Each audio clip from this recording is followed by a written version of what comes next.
Investigators analyzing the bloody evidence left at the crime scene found an entirely new suspect.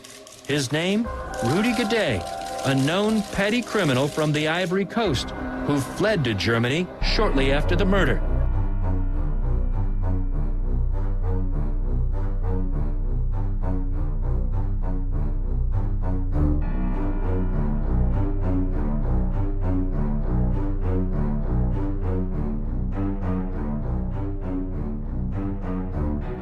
Hello and welcome to Real Crime Profile. This is Jim Clementi, former New York City prosecutor, retired FBI profiler, and writer-producer on Criminal Minds, as well as co-creator and producer on CBS's The Case of JonBenet Ramsey. Today with me is Laura Richards. I'm a victim advocate and activist, and I'm also director and founder of Paladin National Stalking Advocacy Service, and also a co-creator and producer on CBS's The Case of JonBenet Ramsey. And I'm Lisa Zambetti. I'm the casting director for Criminal Minds and Criminal Minds Beyond Borders, and I have a real interest in real crime and the minds that solve those crimes. So we've been talking in this series about the murder of Meredith Kircher, and we left off last week talking about the motives. What was actually the basis or the motive of this crime, and was there a time when it changed? So, Laura, why don't you weigh in on what you think that was, the motive that created this? I think it's as you know, Jim, it's a really important thing for anyone to understand, particularly if they're working this type of case. And, as I previously said on our last pod, I've done quite a lot of research since, and I remember the case unfolding. And, of course, what you see in the media and what the reality is are two very different things. But I always say you might have the what, the where, the when. You might have the why, not always. You certainly don't get the who. And, one of the biggest challenges in a crime like this is the why. What is motivating it? And I think that having looked at as much of the evidence as I have been able to see, and the crime scene video and some of the photos and reading a lot of the material, it certainly strikes me that the primary motive of this particular crime and case is burglary. And I know there's a lot that has been said about whether this burglary was a bona fide burglary or whether it was staged. But I think from all things considered and from seeing some of the pictures and understanding the window and understanding the individuals involved, it certainly sounds like it was a burglary that then evolved into something else. Yeah, I agree. And if we just talk about the burglary and what that means, were it staged, people who stage crimes to look like something else are people who have a connection to that location, typically, or to the person that was killed, a known connection, that they were known to have been with that person at that time, so they want to change the nature of what happened into something that was not true. So why would somebody, we know that Rudy Gaudet was in that house by his own admissions, by the fact that he left his DNA all over the crime scene in quantity, not trace DNA, in quantity. Quantity in multiple locations. Yeah, in multiple locations, as well as his finger and palm prints and his shoe prints in multiple locations. So for all those reasons, his own admissions, all the DNA and all the fingerprint and shoe prints in blood, in the victim's blood, all over that house and that room, we know that he was there. There's a point before that, isn't there? I think just when I sort of roll my memory back to how this case was covered in the media, and we did talk about that quite a lot, that the sexual element of this case was what was really prevalent. And, therefore, most people think that this was very much a sexually motivated type crime. And admittedly, I thought, that this was probably a sexually motivated and possibly targeted. Was there stalking, for example? Was Meredith picked off at another time? And you have to test all of these hypotheses to understand, what was possible, what was probable, given all the evidence. And, and I think that's another key point, that, as we know from offenders who break into home addresses, that majority of burglars want to go in and they don't want anyone present. They want to be in and get out as quickly as possible with the things that they're taking, normally kind of quick to carry items. And in this particular case, I kind of believe that, or I don't kind of, I do believe that it started out as a burglary, and I believe that there was a bathroom or time break. spent in the bathroom break, and he got caught short. And that's when things start to become dynamic, and realising that there's no way to get out. If you flush the toilet, then it alerts whoever has just come back. But believing that no one would come back because it was still relatively early, and being caught short, that then he has to try and get out of the address. And I think that he understood the door was locked and he couldn't get out as silently as he wanted to. And therefore, he only has a number of options at his disposal. And I think when he challenges Meredith and he's trying to get out, I think then things evolve again, and opportunistically he takes, the opportunity around the sexual assault. But I don't think that was the primary motive in terms of going to that address and targeting her specifically. Right. I was just talking about, I was talking about the staging still. Why would someone who has been arrested for burglary stage a scene to look like a burglary when it would only increase the number of fingers pointing at him? Perugia is not a big city. It doesn't have a tremendous amount of crime. And to stage it, if he were the one that staged it, then why would he stage it to be something that he's already known to have done? That doesn't make sense. Right. And then look at the other two people who are accused of potentially staging it, and that's Amanda Knox and Raffaele Sollecito. How would they know? Because it wasn't public knowledge. It was known to the police, and it was known to Rudy Guede that he had thrown a rock through a second-story window and gained entry through the second-story window in another location. I think it was the home of the attorney, where he stole laptops, which were in his possession when he was arrested. But how would Raffaele and Amanda know of this MO aspect in order to stage it to look like he did it? I mean, it's just fantastical. Anyway, that's just the basic, from a behavioral perspective, why that the staging would have been a ridiculous theory to come up with. But then if you look at the actual physical evidence, many people believe that the staging was a fact because there were clothes strewn on the bed and the floor, and that there was glass on top of those clothes. And that's because they assume, one, that these pictures were an accurate representation of how the crime scene was left at the time that the offender left it, and that there was no additional activity after the rock came through that window. The fact is, multiple people went in there, and including Philomena, who went in and after the police arrived at the scene, took her laptop computer out of that room. So we don't know, one, how she left the room. Did she leave in a rush, throwing things around, leaving things on the bed, or so forth? Did a bunch of the glass fall on the bed?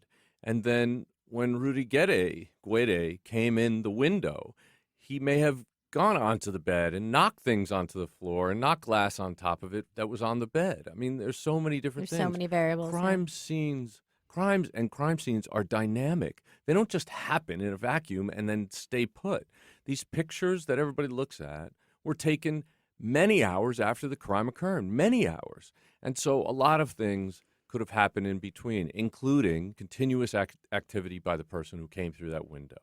So their theories about the fact that this had to be staged are based on their lack of knowledge of crime scene reconstruction, lack of knowledge of crimes themselves. Right, but they were fairly clear in their determination, the police, when they said that this was a crime that was staged.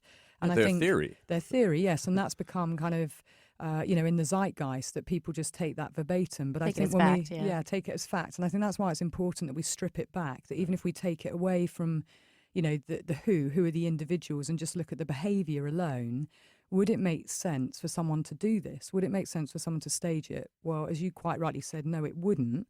particularly if you think about then the person involved. But the other point is to stage, as we know, it takes time. And it means that you're putting yourself more at risk by spending time at that address. And I believe from looking at the crime scene photos and the things that are available, the material that's available, this was someone who afterwards didn't spend time at the address because there wasn't a huge amount that was done there post. This was somebody who was probably quite panicked and trying to get out and create distance between them and this particular crime scene. That's probably much more likely than someone spending time there and risking another member of the house or somebody else coming to the address at that time. Well, especially if there was no one else that knew that this person was in the house, why would you add time and increase the risk of getting caught if no one else on the planet, other than you and the dead person, knew that you were there?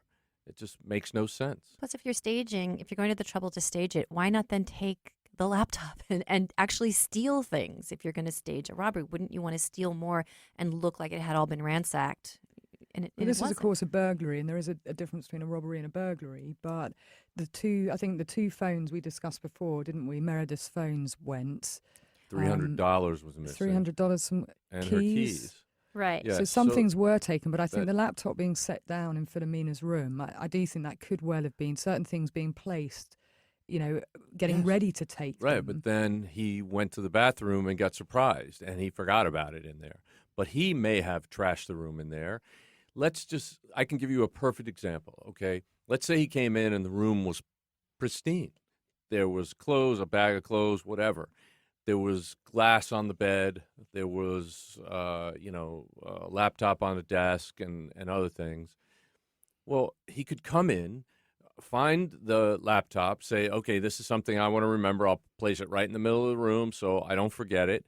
And then he goes and he looks at that bag of clothes and he dumps it out. And he sees, well, there's nothing I can really use here. He leaves it strewn on the bed and on the floor. And then he wants to sit down on the bed. So he sweeps his hand across the glass that's on the bed in one area and spreads the glass on top of clothes that's on the bed and on clothes that's on the floor. And then says, you know what? I have to go to the bathroom. He goes down the hall to the bathroom. He gets surprised while he's in there, never gets to finish his job, the burglary that he was going to do there, but ends up going through the purse that Meredith put on her bed. And he did this obviously after she had been incapacitated and was either dead or dying. Because of the bloody palm Yes. print. I'm not sure if the palm print was on the purse or on the pillow. I know part of his handprint was on the pillow, but there was at least fingerprints on the purse, but the purse was left on the bed after the duvet was taken off the bed and put over her body. That tells you something about timing. Then he leaves the house. He had to have had the keys in order to leave the house. And he didn't lock the door when he left. In fact, he left it open. But he locked her room door. And I believe that was from my looking at the pictures, it was a door that you can turn the knob on the inside of the bedroom door and close it, and it would be locked from the inside. Oh, so you didn't need a key to lock it. No. Okay. And interestingly, there was none of his DNA or forensics found on the outside of her bedroom door. But I think, if we go back to staging, when the rest of the scene is so chaotic, it wouldn't make sense to stage those other things. And I think when we talk about, which parts, what's targeted, I think the burglary is very much targeted and much more organised. And then all the other things were just dynamic and chaotic. And we see a very disorganised crime scene. By his own admission, Guede, and we'll talk about him specifically, but in his own admission, he puts himself in the house, he gives an account. But he talks about, towels being taken back and forth, trying to staunch the bleeding. So we know that things were changed in terms of, he's giving an account as to why his forensics are there. But we talked in our last pod about him cleaning himself up. But we did make the point that it wasn't about cleaning the crime scene up per se. No, I mean, he did say that he got towels. And in his interview, he goes into detail about that. But the fact is that it's very clear that there was some attempt to wipe up some of the blood, but that also may have been to clean himself because he knew he would have to get out of there. And we know that since then, that when he does go to Germany, he throws his pants away, throws the knife away. He he does some kind of sort of panicked cleanup at the scene, but not a good enough job that he can just sort of walk away nonchalantly. But the fact is that in the behavioral analysis unit at the FBI, when we were putting together the behavioral analysis manual, and I was the chair of that team that was working on putting that manual together, one of the concepts that we came to was the fact of mixed organization levels. Some people think, well, an offender, if they're smart and they think and they're experienced in a particular crime, that they're always going to be organized then. Well, that's not true because, again, crimes and crime scenes are dynamic. And victims. And you can never control, or you can never predict or what the circumstances are. Exactly, how Right. someone reacts. So we call it mixed organization level crimes, and we see, as you pointed out, Laura, indications of both planning and sophistication in terms of burglary, but no planning and no sophistication in terms of forensics or the ability to control the victim at all without causing that person's death, and in a way that would leave not only his physical evidence there, but plenty of physical evidence of the victim all over the place. So that's a disorganized aspect to this crime. So the fact that we have both organized and disorganized behavior does tell us something behaviorally, and that is you go from somebody who thought A was going to happen but ended up getting involved in B, which he was not prepared for. Right, and certainly couldn't control, and it became a very dynamic thing that offenders' decision-making, it happens, on the hoof a lot of the time. And we sit there and we try and rationalise it in the cold light of day, but that's not how the interaction takes place or is shaped. And I think we're mentioning sort of motive, because the media and, via the prosecution, the police, etc., talked about, this was a sex game gone wrong, and very much put into the public zeitgeist that this was a sex crime, and it was very much targeted.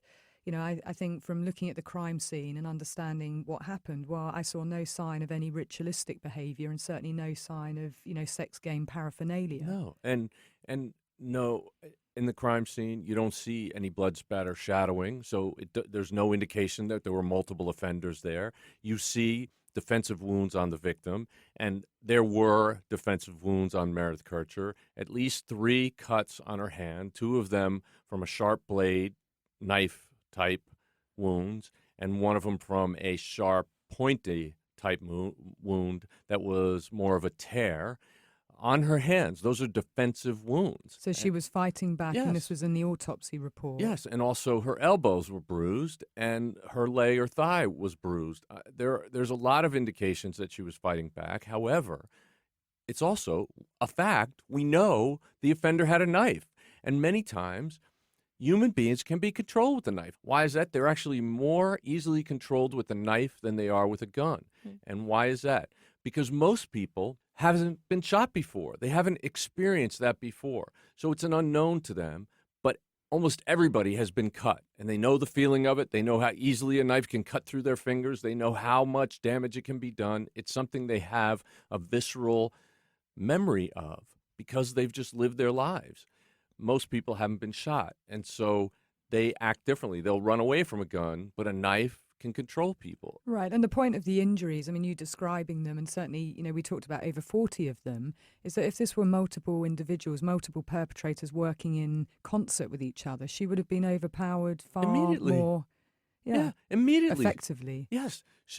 If her arms were pinned and her legs were pinned, she would have been taken advantage of very easily. There would have been, instead of 3 slices on her neck, there would have been 1 slice on her neck. Instead of multiple stab wounds into her neck, there would have been 1. There's no reason to keep doing it if you've already inflicted a fatal blow. If there's one person holding that person, stabbing that person, trying to control that person, you're going to see defensive wounds unless there's a blitz attack. For example, hundreds of thousands, if not millions of cases where blitz attack happens. This is where somebody surprises with overwhelming force the victim. and that victim is not able to respond. They're knocked out, they're incapacitated, or they're controlled immediately, and that's it. They can't fight back. They're then put in restraints or something of that nature. And once incapacitated, then the perpetrator or perpetrators can then do whatever they choose to, but that's not what was happening in this case. No, absolutely not. This person did not respond the way the offender predicted they would or anticipated they would, and therefore there was a struggle, there was a fight, there were defensive wounds, it was a bloody mess, something that he did not intend to happen, put forensic evidence of the victim all over him, left his forensic evidence all over the scene. And, for example, the cut on his hand, which he is trying to say happened when some guy who he surprised in Meredith's room turned around and slashed at him with what he said was a scalpel. He says that happened to him. Well, we know from experience that when offenders stab somebody with a knife that doesn't have a big hilt, that sometimes the blade hits something in the person's body and then slides the knife blade back up in the person's hand and cuts that person's fingers. That is more likely what happened. It's consistent with this crime scene and with this crime, and that's what I believe happened. It makes sense. Well, it sounds highly more probable. And one of the other injuries that I saw that was reported on was trauma to her scalp, where her hair was being held. And of course, how a struggle starts with maybe two people standing, one behind the other, and then one overpowering and pushing someone to the ground could mean and account for, holding someone by the hair, the reason why you have different injury points around the neck. So where it could start standing up, and this is something that numerous people have sort of debated on our Twitter feed, how do you account for different injuries around her neck, or, how the struggle ensues. But of course it could start with them standing up and could end with her down on the ground. And we know that she was, because of the bruising around her face as well. He's a tall, trauma. powerful, athletic man, and she is a young lady who didn't have, even though she had some karate training, even though she was athletic, she didn't have the strength to fight him. I would venture to say that the vast majority of crimes like this occur one offender on one victim. It's extremely rare to have multiple offenders get together and slice somebody's throat and sexually assault them in concert with each other in this way. It's a fantasy, and it is. Yes, has it happened? Yes, but when it does happen, there's indicators of those. Can you talk about that? Can you talk about look at the blood spatter Bianca murders? Okay. Look at them. Okay, that's a perfect example, and it's a wild crime scene. There's all sorts of different activities going on, and there's indicators of multiple people there. There is none of that in this case. None. Not a single piece of evidence of multiple offenders, and that's in fact what the Supreme Court held in the final decision in this case. And in that actual room in particular, because people still keep harking back to the fact that their DNA, etc., Raffaele's and Amanda's was outside of that room, which of course it would be because they were there and Amanda was living there, so it makes perfect sense for that to be the case. But for it to be absent in the crime scene itself, how would you be able to clean that up to such a degree? Yeah, the prosecution claimed that Raffaele and Amanda went in and cleaned out all of their DNA and left only Rudy Guedes. Yeah, they'd somehow know how to do that. Well, it's not how to do that. It's that could it be done? Well, that's no, what I it mean. can't be Yeah, done. that's what I mean. You're talking about microscopic DNA. You're talking about like a couple of cells, something that you would never ever be able to see with your own eye. And certainly they didn't run around with scientific equipment to do that. It's just not possible. It is a fanciful theory that the prosecution came up with because right at the start, they wanted to go after Amanda and Raffaele. Can I ask you what blood spatter shadowing is? Blood spatter shadowing is when someone either hits an artery or has multiple strikes or stabs at a person into a bloody injury, and then blood is either sprayed out because of arterial spurting or because of the motion of the weapon when it comes out of the person and goes back in and swinging back and forth.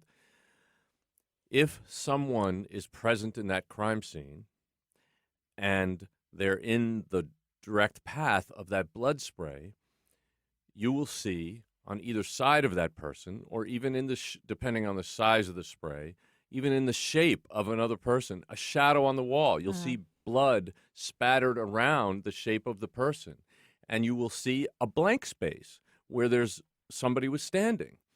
And that person leaves the crime scene with the spatter on their own body, and that's why you see a shadow on the wall or the floor or the duvet or the armoire. And we saw none of that in this case. And that means that it appears at some point that Rudy got behind Meredith Kircher and stabbed her in an upward motion into her neck and throat, and then across, held the knife a couple of times on her throat, which left parallel, very shallow scrapes on her neck, and then a third time pulled the knife across her neck and caused that 3 or 4 inch gaping wound. And so he would have been behind, not in the way of the direction of the spurt, but actually protected by her own body from the spurt. But she would have then gone down. And I think I misspoke in one of the earlier podcasts about the handprint on the wall.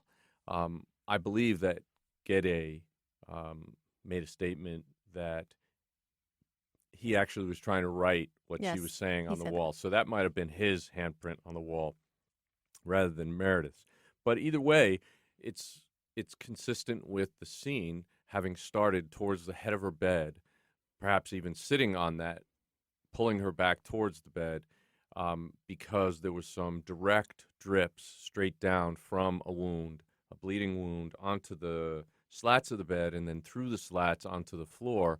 And those stains indicate an earlier stage of the crime rather than a later stage, which we saw the massive smearing and struggling and then the aspirated blood. Can you talk about what would be ritualistic artifacts in the room if there was something going on? Yeah, well, you would expect to see things like candles or Bibles or, certain underwear or restraints or things that, that point to the fact that there's something more happening in terms of sort of the fantasy base and engagement. Yeah, but in and fact, writing there on was, the walls. Yeah, and there was and having seen some of those crime scenes, this was very, very different, and it was absent. There were no signs of that at all, and it was a chaotic crime scene. Yeah, and that happened in the Tate LoBianco murders too, where they did write pig on the wall or something like that. And, you would see signs. I mean, it can be different. It varies depending on what the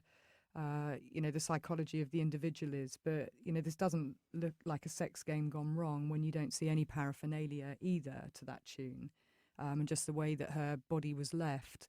In terms of her being half naked and her bra being cut off and her top being pushed up. I mean, it looks much more like, what I would say just a lone offender, a lone perpetrator. And like I said before, a sexually motivated crime. But, I do think the sexual assault side was opportunistic in this case. And, he has taken the opportunity and has put her, I think she was on the floor, and where things may have started of standing to sitting to her being on the floor, that he takes the opportunity and puts a pillow underneath her. And, we know that there is certainly skin cells from his finger, which he admits that happened. He says that it was consensual, and we will talk about his account, Guede's account specifically.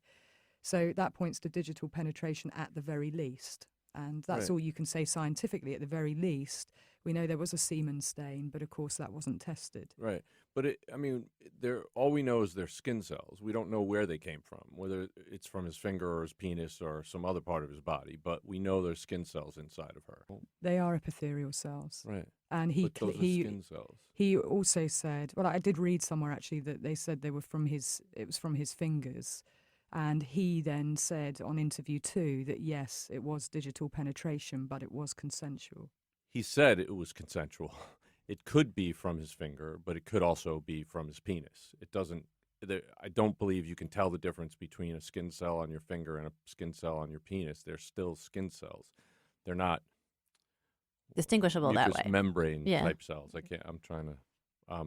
But But the point is that there is semen on that pillow, and the prosecution deliberately did not test it. And I know we talked about it before, but it is just unconscionable. Unconscionable in this kind of crime. Yeah, and I think, you know, the point I'm trying to make is we can't talk in absolutes because we just don't know. Right. And that's really, you know, in terms of behaviour and science, that part we genuinely don't know. We know what was found in her vaginal swabs.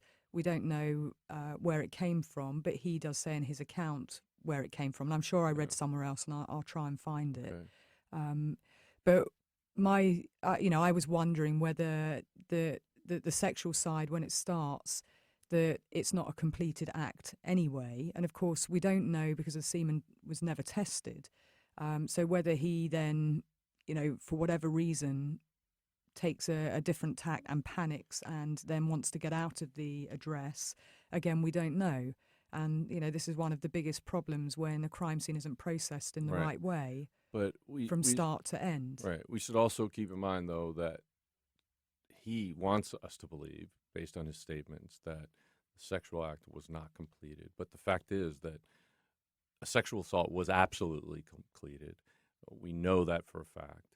And sex is not the same thing for all people. Just because it's not, you know, intercourse does not mean that it's not a sexual assault. There is no indication of any consensual nature to this. She didn't put down her jacket and her keys in the living room right next to his jacket, and, you know, or take off their shoes and leave them there and all that kind of stuff. That would look like, you know, that they were engaging in sexual activity like he wants to say they were, and then moved into the bedroom. I mean, well, I think we should take his account apart piece by piece, because this is basically where it's going, isn't it? Of, you know, matching his account to what was found at the crime scene, and there are very clear inconsistencies at best there. Yeah, Babe and her friends never testified that she was meeting somebody or that she'd ever met him. And well, you know, I mean, apparently she did meet him. She may have met him down. Yeah, I mean, the time when he was staying over at the other than in passing. Yes, I mean, the guy's house downstairs. He was there. He stayed over one night. Amanda came down. Meredith apparently came down. They may have been at the same bar at the same time, but there's no indications that they were together. And we'll talk when we get to his statement about that, about the indicators of deception when he's talking about it. Just talking about the sexual assault. I mean, it's the fact that Guede so adamantly says that he did not have sex with her. He did not have intercourse with her. He did not rape her. That makes me believe that he did. I mean, why is he so hell-bent on proving that he didn't do that? He knows he's going to jail for this. And rapists usually have a rough time in prison because the other guys that are in there have sisters and girlfriends and wives, and they don't want them raped, so that they don't usually treat rapists very well in prison. So it could be that. But it could also be that he knows he did this, and he knows it's a reprehensible crime, and he wants to paint himself as such a nice guy, a wonderful person. Yep, he certainly does do that in his interview, which we should probably get to. Yeah, we will get to. And I think one of the interesting things that I would really like to know is that if he did have girlfriends, which he said that he did, is what they would say about him. Because again, you know, this kind of power and control dynamic, which I think was happening when he was not just in the house, but when he was interacting with Meredith. And if he did get sexually aroused and then he starts, you know, to sexually assault her, and it's opportunistic. Yes, it could have been digital. Yes, it could have been penile, but he did, you know, he was aroused one way or the other. And whether it was a completed sexual assault or not, it's very difficult to say because of that semen stain not having been analysed.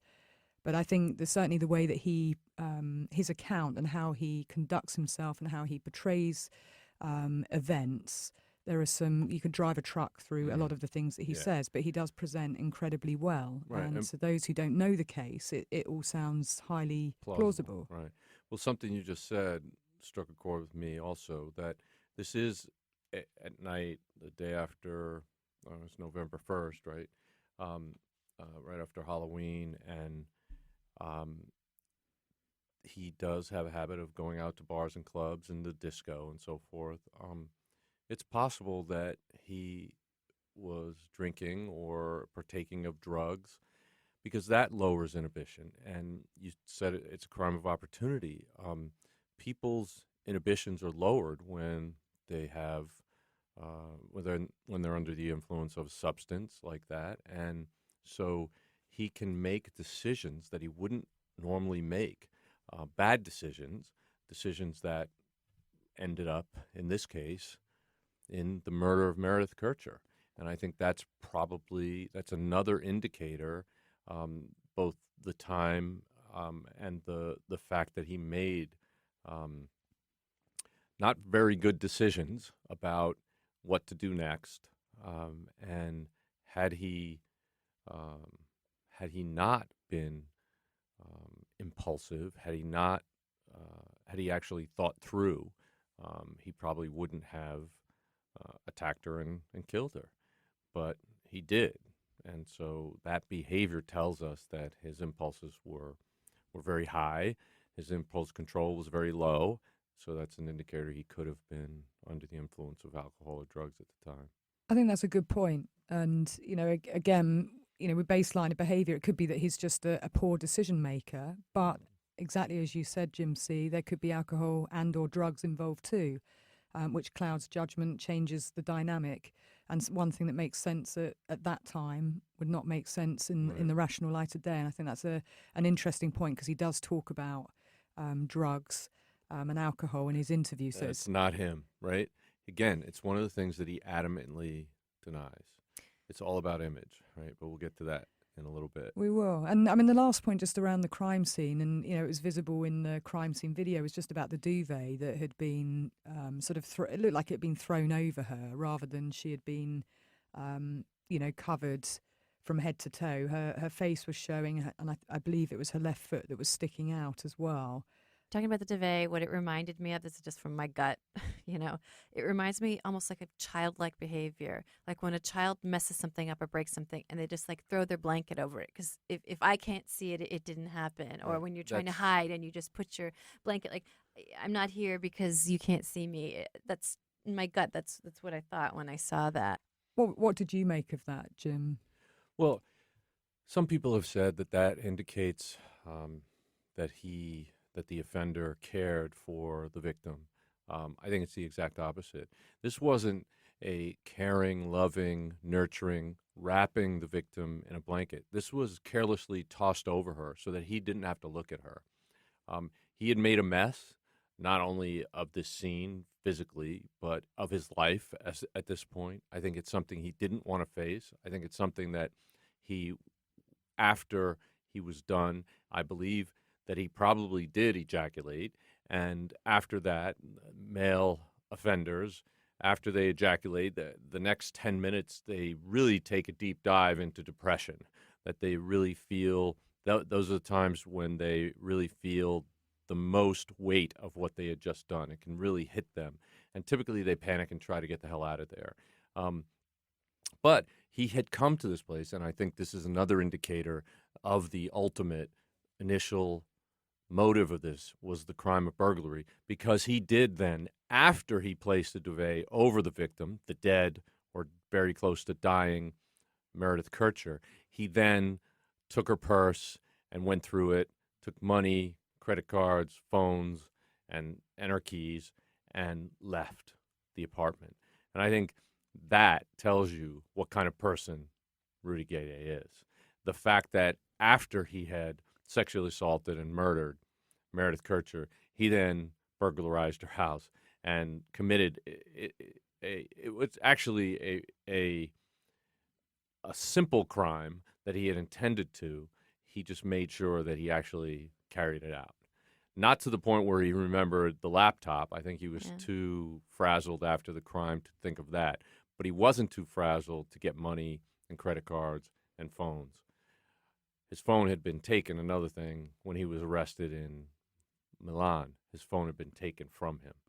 So he didn't have a phone, which was might be why he took her 2 phones. Yeah, and I would certainly be more inclined to think sort of the duvet was just about distancing and hiding. And then when we think about the next sort of steps of his behaviour, I mean, taking the phones is an interesting thing. But I think why they are discarded is because when he thinks about it, of course, they are the things that can be traceable. And that, again, would point to sort of criminal sophistication just on the burglary side. Right, burglary, right. Right.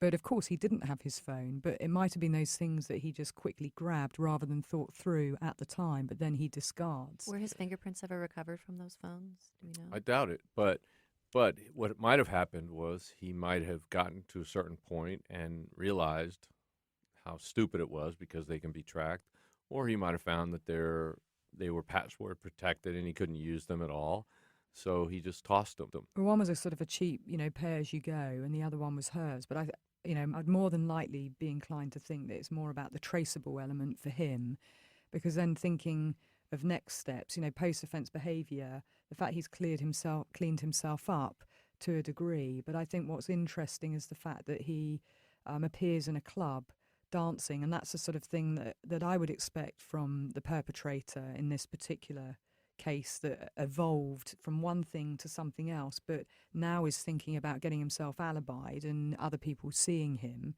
And then this kind of transition into, creating some distance between him and the crime scene. And I think so, those next steps of disappearing himself to Germany, which again he talks about in his interview, but says, of course it could have been Russia. I was just a poor 20-year-old boy. But that's quite a distance to put between yourself and something that's gone on, and of course not call for help. Well, let's talk about that behaviorally. What would you expect somebody who planned on a burglary, ended up doing a sexual assault and committing a murder, and then finishing the burglary? What would you expect post-offense behavior to be in that kind of a case? Well, I mean, I would say the things that did then unfold, and the cleanup was not particularly sophisticated in terms of himself, but him going somewhere else, cleaning up properly, and then getting himself out somewhere that's visible so that people can say, well, I saw X, Y, and Z, at this time, and time, date, stamp it. He might have been there initially, too. He might have established himself somewhere at the beginning of the night. I mean, possibly. He could have just been, wandering around, at the start of the night, and he could well have gone off and got this kebab, and all those things being true. Sure. And, I would expect that to be the case. But then when he appears in a club thereafter, people would think that's a very odd thing if he did commit this crime for him to do. But actually, I would certainly expect it and see it more than likely, because now he's thinking through those sort of next steps, and maybe as he becomes a little bit more cognizant of the reality of what's happened, thinking about then putting some distance between him and what has happened, so a geographical distance. And of course, we know that there are offenders who do that, and they would distance themselves even in terms of language, as we know, in terms of when they even talk about the crime, put distance between who the victim is and what happened and them. Right, and in this case, I think it's very instructive to know that not only did he leave the town, he left the country. And he says that was because he was afraid, he was panicked, and so forth, that he would get blamed for this crime. But the fact is that, A, he didn't help her. He didn't try to save her life. He didn't call out for help. And then, B, well, he says that he did try and, staunch the and but stem the bleeding. But the point is, he never called out. No. He never called for anybody, and shouting out or using one of the phones to call the emergency services. He didn't do anything that way. But then he also went out. This is a person who says he was so traumatized by the scene that he just fled in fear, and yet he went out. He went out to a club. And he was seen dancing. Yes. That sounds to me like a very different kind of individual. It's highly than is being incongruent. painted. Yeah, definitely. When we come back, we'll finish up on the crime scene. Hello, it's Jim Clementi and Francie Hakes with a special message about a new show that I'm hosting on Wondery called Locked Up Abroad. In each episode, people tell their harrowing stories of being convicted of crimes and jailed in foreign lands, or kidnapped and held hostage in war-torn countries. These are definitely worst case scenarios. They're truly frightening situations. Yes, no best cases here. But it is fascinating to hear how they manage to survive these ordeals. In the first episode, Midnight Express, Billy Hayes tells us about being imprisoned in Turkey for smuggling hashish. Oliver Stone even made a movie about it. But that was the movie. This is the real story. I even had the chance to interview Billy Hayes recently, and he told me the whole story behind the story of how he escaped a Turkish prison. He even told me that he went back to Turkey years later. You have to hear his story to believe it. And now, in his own words, here is Billy Hayes.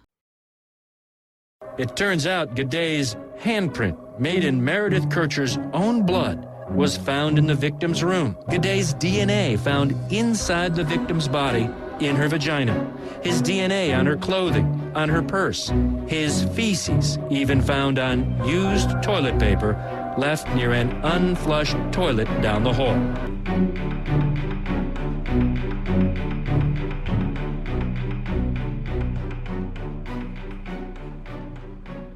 So let's return to the crime scene and just the behaviour and the sequence of events, because I think there's still quite a bit that we just need to talk about, Jim. I mean, in particular, sort of the sequencing of, does he realise that there's no way out, and therefore he then goes into Meredith's room looking for her, and maybe she's undressed, she's getting changed. Yeah, I think that's a reasonable reading of the facts.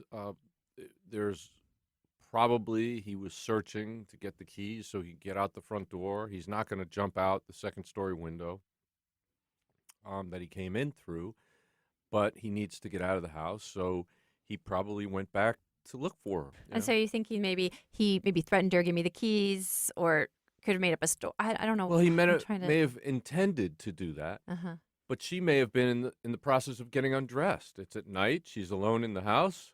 She's The come door is back locked. early. We know that she's tired because she'd been out the night before, so it's highly likely she's come back for an early night, so she would be in her room getting undressed. Right, and that could account for the fact that there's none of his DNA was found on those pieces of clothing, but there was his DNA found on the left side of her bra. Right. And so we know she had that on because some of the aspirated blood that sprayed onto the bra was done so in proximity to her mouth. So it was still on her at the time. But so he probably went into the room to try to see if he could get the keys, and he found her in a state of, half undressed, and that aroused him, got him excited, and he decided he wanted to have sex with her. And of course, she fought him. He tried to control her, most likely from behind, based on the holding the two parallel scratches from the knife on her neck, and then the gaping wound in relatively the same position on the neck. And that those two scratches they're cuts, but they're superficial cuts, look like control wounds. In other words, somebody who's holding a knife against somebody's neck, threatening to cut her if she doesn't comply. She continues to fight him, and then he slashes the knife across the neck. And that's her non-compliance. That's where she's absolutely not going to be forced to do something that she doesn't want. But equally for him, it's a dynamic and unfolding situation. The opportunity is there, and maybe he just gets aroused. Right. He thought she would comply, and yet she didn't. So he expected it to go his way. It didn't go his way. And so it just started deteriorating at that point. It spirals out of control, and he has to try and regain the control because, of course, he may even be behind her, but we know that she has seen him on a number of occasions. So then it can transition into, it's an evolving and dynamic situation into something else. And that's why what it might start out as a burglary, he goes into that address, and he obviously feels comfortable in being in other people's addresses. Yeah. And we will talk about, I keep saying about his account, because there are some interesting things that, sometimes burglars do get excited, or they've eaten something that's disagreed with them, and they do use the facilities thinking that no one will be back. And then when you are caught, you have to take some decisions, and it dynamically unfolds. And then it can become something sexual with non-compliance. Sadly, in this case, it turned into a homicide. So it is a very dynamic situation. People do try and look at these things in the cold light of day and clinically assess behaviour and put things in boxes. And I think that's where, you can become very myopic, because behaviour and decision making is messy, and it is very organic and pertains to that particular set of circumstances and that situation and the offender's decision making and coping skills and ability to regain control. And this was his way of regaining control. And of course, things then unfold from there too. I just wanted to read you something from our listener, Megan. She's commenting actually on our previous episode. Great episode. Listening to the part about how Meredith couldn't possibly be overpowered by one person reminded me of another famous Italian court opinion, the Denham defense, saying a woman in jeans must have consented because the rapist couldn't possibly get them off without her help, which was later clarified by the judge that a lack of defense wounds means she consented because no woman would passively allow that. It was another case where opinion was taken as fact. It's very I would like frustrating. to ask how that woman was killed. Was she killed with a knife? Was she killed by strangulation? But even a threat of It's- doing something to your No. children or harming somebody else can get compliance, Of course. coercive control, any of those things. And that's a complete false fallacy. Yeah, And it's just ignorance on the part of that judge and that prosecutor.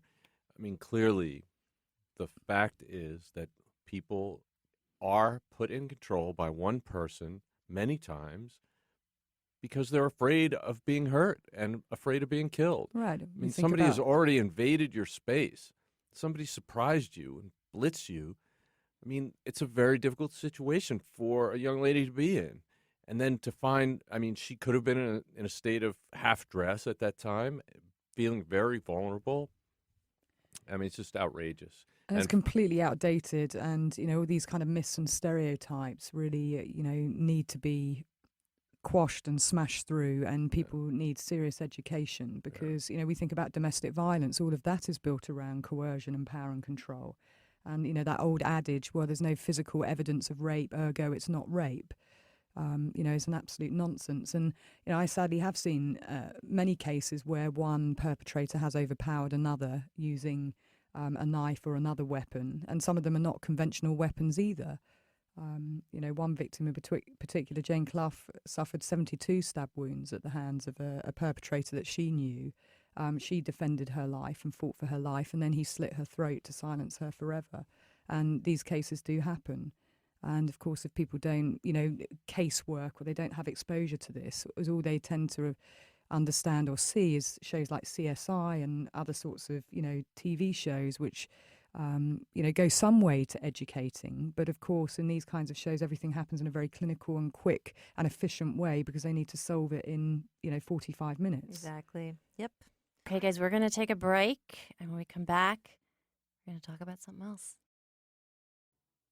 John Kircher's book includes his desperate attempts to reach his daughter once news spread in the British media that a female British student has been found murdered in Perugia. I called Meredith. The phone rings on, and still there is no answer. Eventually, a reporter calls John Kircher.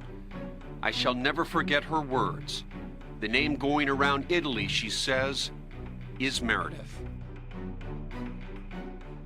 So far, this episode, we've talked about multiple MOs. We've talked about the multiple attacker theory, staging, and the sexual aspect of it. What are we going to talk about to wrap up this ep? The collection methods, although they might look like they're doing the right thing, I mean, they have the suits on and the booties and the gloves and the face masks and the hair covering. But the fact is that they were not collecting it properly. They had walked all over what they later determined was bloody footprints in the victim's blood, leaving Meredith's room with shoes that match Rudy Guede's shoes. And they These had were the Nike shoes. Yes, Nike shoes. Nike Outreach, I think. Right. And not only did Amanda and Raffaele and two of their other friends walk all over it, but at least 3 or 4 police officers walked all over it before the crime scene people came. And then all the crime scene people Right. walked all over it. And Magnini, we saw all of them on Yes. camera walking through. Walking all over actual crime scene evidence. The victim's blood in the hallway. They couldn't see it. They later determined that it was there because of luminol, even though some people think that's not the case. But the fact is that they did luminol the area and were able to determine in detail what the footprints looked like. But the fact is that they did not collect this evidence properly. A perfect example of that is that 46 days later, they had to go back and retrieve the victim's clothing, Her the purse. bra clasp, her purse. They determined that when they moved a pair of her boots from where they had been right next to her body to when they kicked it under the bed where they stuffed all the other clothing and all the footwear and so forth, that blood dripped down from those boots onto the floor. And then they said, oh, that was somebody staging the crime scene. No, it was you corrupting the crime scene that was there, and you're supposed to be a crime scene investigator. So they did a horrible job. But that was on the CSI side. What about on the actual investigative side? Well, I was going to say that, when you do look at that video, it does look like they do know what they're doing. And until you see, and you said that at the start, until you see little things as well, like one of the CSIs had all her hair out, which, of course, was wearing like a hood, but then her hair was all, came Hanging down out. the side of her chin.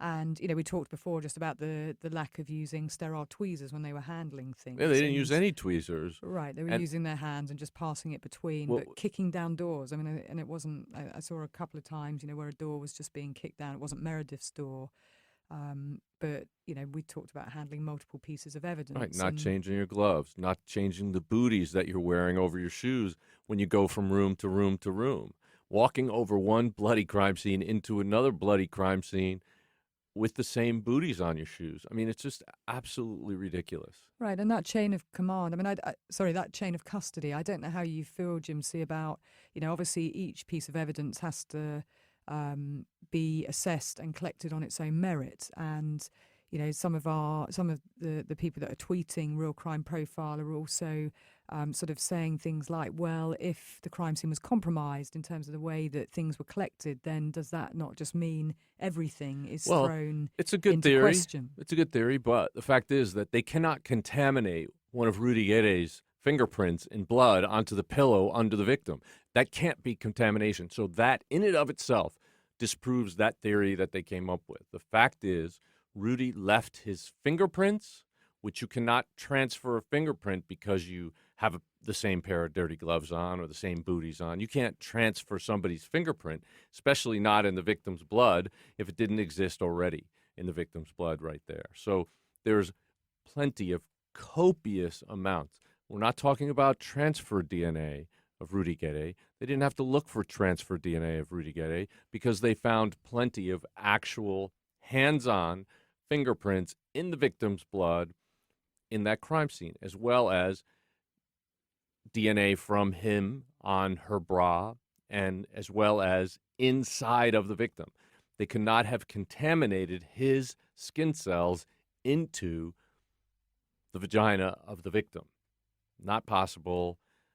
So that theory, although I understand it, it does not hold any water at all. And I think this is where the CSI effect plays in again. That, people who read the books or watch the shows or, think that they understand sort of the detail of forensics. But every piece of evidence is seen on its own merit and its own worth. And like you said, a full profile is very different from transfer or from cross-contamination. And of course, there were multiple collection points and large amounts of DNA and forensics that were found that belonged to Rudy Guede. Right, and you can't make a footprint in the shape of his shoe in the victim's blood by contaminating it, by somehow, unless you actually took his shoes from him, went into the crime scene, put the shoes on the blood, and then walked them out the door like his footprints were found to have walked. So it's just, you have to understand what the evidence is. You can't just broad brush the whole thing as if it's all the same. But the evidence that was collected that indicate Rudy Guede was in that room was very consistent with the fact that he not only was the sole offender, but that he had sexually assaulted and murdered Meredith Kircher. And the shoe prints, I mean, it was, I believe, a Nike Outreach shoe. The same type, brand and size was found in a box in a place that he was staying and recovered by the police. So, again, looking at the context, how things are recovered and when, and, and certainly matching them to something that is significant, which shoes that were found. But of course, he gives an account about how all of these things got into being and being found in those places, and that's what we'll look at next. But I think it's important for us to note that Judge Hellman, in his determination, also said that the items regarding the forensics against Rudy Guede are numerous and unambiguous. Yes. They felt it was a very simple case around the forensics regarding him, and of course his account they did not believe. His version of events, and that's what we'll turn our attention to next. Yeah, we have so much more to talk about. I mean, you could talk about this case, and people have for years and years and years, but I'm so glad to be getting your perspective on it, and I can't wait to hear more. Well, we will come back next week and continue talking about the murder of Meredith Kircher. And of course, our heart goes out to her and her family and her friends. It is a very, very sad case, and even more so because of how her actual murderer is being treated right now. That's what we're going to talk about next week. Yeah, and the way that he's being treated, it's been covered in the Italian media, but not much here, actually, was that he has been on unsupervised leave for 72 hours, and there were pictures found of him dining in a restaurant with a number of other people and having a great time. And also, there was news about him and his lawyer going for a retrial. So as well as dining out and having this unsupervised leave from prison as a convicted murderer, he also has a retrial now listed for December the 20th. And I'll post that picture on our Facebook page. But Laura, you told me something that shocked me about that picture, about who took it. Yeah, I mean, if you look in the small print, you'll see that the person who took all the pictures of him in the restaurant was actually Nick Pisa, the journalist from the Daily Mail, who was obviously mentioned and not just mentioned. I mean, he was one of the talking heads in the Netflix show. But I think when we talk about Guede, we're going to spend quite a bit of time on him on the next podcast. So we'd invite our listeners to have a look at his very first interview that he gave on January the 22nd, 2016.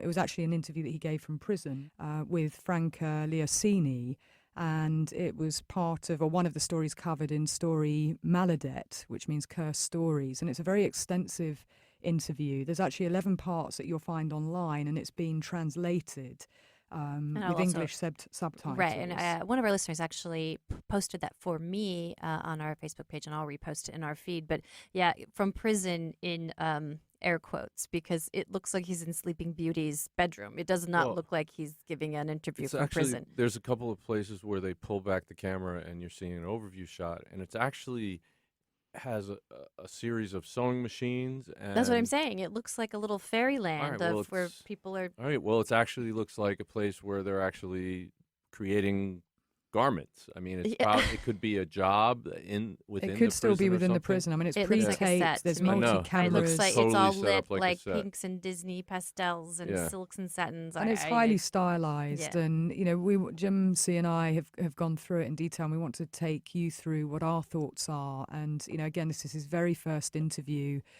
post sort of the legal process. And I think even on its own, it's fascinating that a convicted murderer is being given airtime in this way. Yeah, but you guys should watch it so that in advance of our next episode, so that you'll have a better understanding of what we're talking about. You can experience it yourself, and we'd like to hear from you what you think.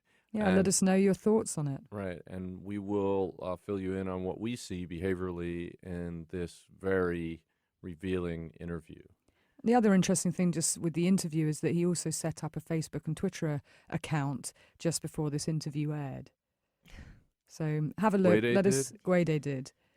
So this sounds like a stage strategy and plan. And obviously he is asked about the retrial in this interview. And now we've had it confirmed that the 20th of December. And ironically, it would be Meredith Kircher's 30th birthday on December the 28th.